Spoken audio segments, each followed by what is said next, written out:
Assalamualaikum warahmatullahi wabarakatuh. Alhamdulillahil qawiyyi sultanuh, al-wadihi burhanuh, al-mabsudi fil wujudi karumuhu ihsanuh.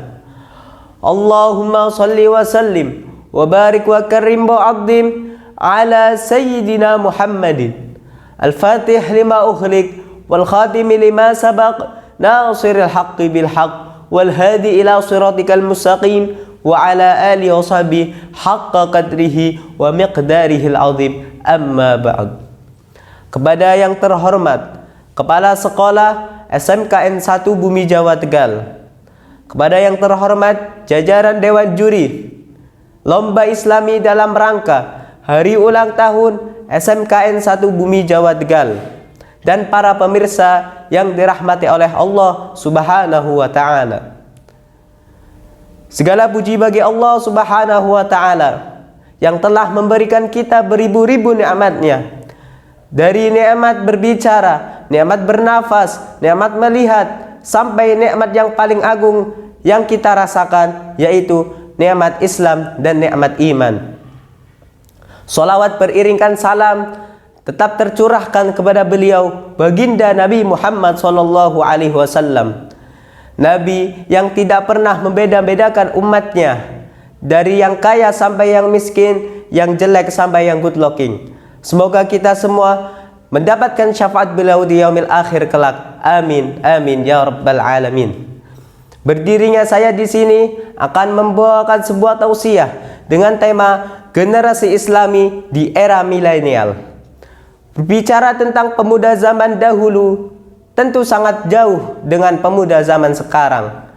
Jikalau generasi zaman dahulu hanya menghadapi minum-minuman keras dan juga perjudian, pemuda zaman sekarang lebih banyak menghadapi dan lebih sulit daripada itu. Segala kemaksiatan beraneka sumber, mulai dari internet, media sosial, televisi, bahkan sesuatu yang tidak ada di zaman dahulu sudah ada di zaman sekarang, seperti pil-pil terlarang dengan berbagai efek sampingnya, dan juga segala perjudian online serta tontonan-tontonan yang tidak layak untuk ditonton sudah ada di zaman sekarang. Bagaimana cara kita untuk menyingkapi semua itu? Apakah kita hanya tinggal diam menunggu kehancuran negeri ini sebab generasi mudanya tidak lagi selaras dengan ilmu agama, tidak lagi selaras dengan norma-norma kehidupan yang berlaku? Apakah kita hanya diam melihat segala kemungkaran sudah merajalela di bumi Indonesia ini, melihat saudara-saudara kita terjerat di dalam fitnah akhir zaman? Bukan cara diam yang harus kita lakukan.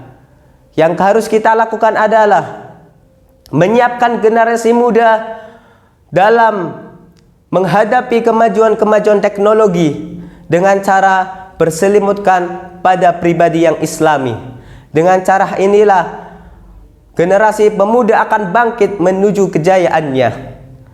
Sebagaimana sejarah telah mencatatkan tinta emasnya pada generasi Rasulullah sallallahu alaihi wasallam, di mana Rasulullah SAW diperintahkan oleh Allah Subhanahu wa Ta'ala untuk menyempurnakan akhlak, seperti yang disabdakan oleh Rasulullah SAW, innama bu'ithu liutamima makarimal akhlak.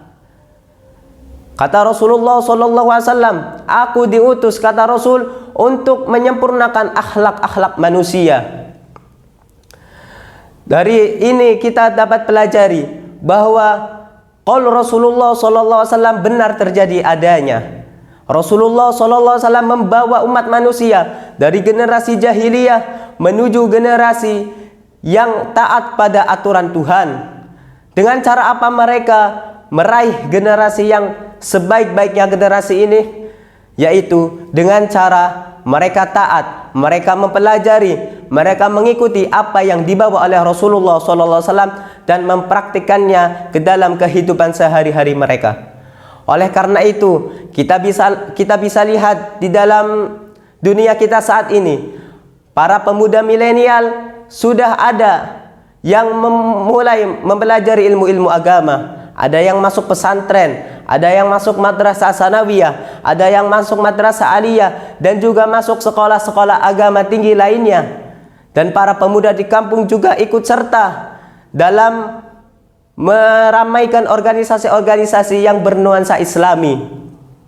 Oleh sebab itulah kejayaan gerbang itu telah tampak. Dengan demikian, marilah kita buka gerbang peradaban bersama pemuda. Sebagaimana ulama berkata, syubbanul yawm rijalul ghad. Pemuda zaman sekarang ada harapanlah masa depan. Jadilah pemuda yang bermoral tinggi, jadilah pemuda yang berakhlakul karimah, saling menghormati. Dengan sebab inilah negara kita akan menjadi negara yang baldatun thayyibatun wa rabbun ghafur.